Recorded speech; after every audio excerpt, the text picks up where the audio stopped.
I've been toying with agree versus understand. A lot of times when we're telling motherfuckers we don't agree with what they're saying, what we're really saying is we don't fully understand. Yeah.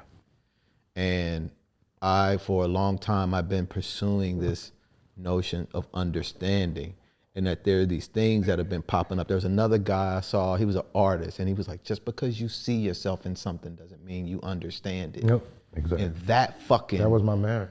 That was overwhelming. And then I got into this conversation with the trans rapper dude. And I'm sitting there and I'm trying to understand, bro. Mm. And then I'm like, okay, there's a possibility that that's a fucking impossibility. What's that? For me to understand a trans life or a trans decision. Right. So in my pursuit, I hit this wall where I actually encountered a person where I was like, I can't.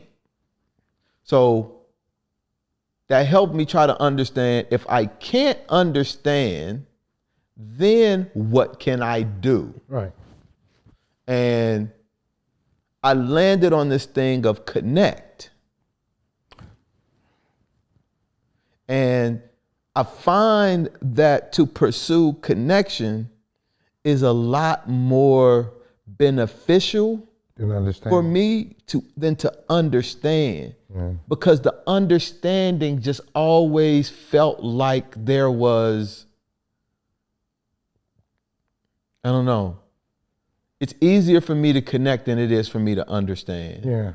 And I think one has to do more with here, and then the other has to do here. Yeah. And up here there can be so much emphasis on here that, you know, especially when you're acquiring knowledge and what we know and data points and bits and bytes and shit like that, when intuition isn't here. It's, you know, what the things that you said you saw. Yeah. Having a conversation with someone about that to get them to understand. Right.